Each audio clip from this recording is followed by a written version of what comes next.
About a year and a half ago, we decided to hit the road because we were very concerned about this cap and trade issue. We wanted to figure out a way to dramatize it, so we thought, well, there's a lot of hot air in Washington, D.C. on this cap and trade issue. Let's get a hot air balloon called the Cost of Hot Air Tour and hit the road to tell folks the three key impacts of cap and trade. Higher taxes, lost jobs, and less freedom. So we did that. We're on the road. We've done 53. I've met some amazing people on this tour. We were in El Dorado, Arkansas just last week. Southern Arkansas. There's a refinery there. I had a gentleman come up to me with 3 young children. He said, you know, I wanted my children to see that their dad is fighting to protect his job.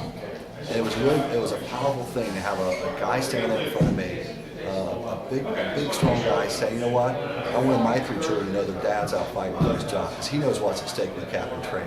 Had another small business owner, a pizzeria owner in Georgia, walk up to me and say, you know, I was in the public sector working for about a decade in law enforcement.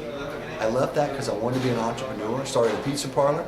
I've had a couple of good years, but this cap and trade will take my energy costs because of home delivery, because of the ovens, expensive, the increase in cost. I will literally lose my small business if this passes. So I wanted to come out and send my message just for myself as a small pizzeria owner in Georgia, Savannah, Georgia. We were in Evansville, Indiana, which is coal country. We saw some of the same concerns there. We were in Charleston, West Virginia.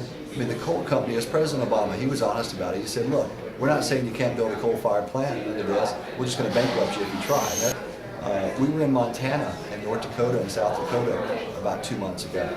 They get well over 80% of their energy for their local usage, state usage, from coal. Well, coal is going to be most dramatically impacted by this. They're going to see utility bills in those really cold Montana and North Dakota winters going through the roof. So it's all over the country. I've heard story after story like that. It's average families and businesses that are going to be hit the hardest. But the biggest impact is going to be on your utility bills. The studies show this thing is going to cause monthly utility bills to go up 50 to 70%. And that is a devastating impact on a monthly basis on families. Secondly, gas prices are going to go up. And we're going to see, we saw $4 a gallon gas last year.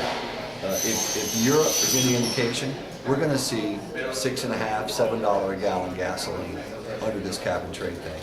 And then the third part are small businesses. You know, dry cleaners. Think about dry cleaners. Their energy costs are going to go up double digit. Well, who are they going to pass that cost along to? They have to pass it somewhere. They can't afford it, but they're a small business. So your dry cleaning bills, your food bills are going to be more expensive. It's going to be more expensive to grow the food or to transport the food to markets for us. So durable goods.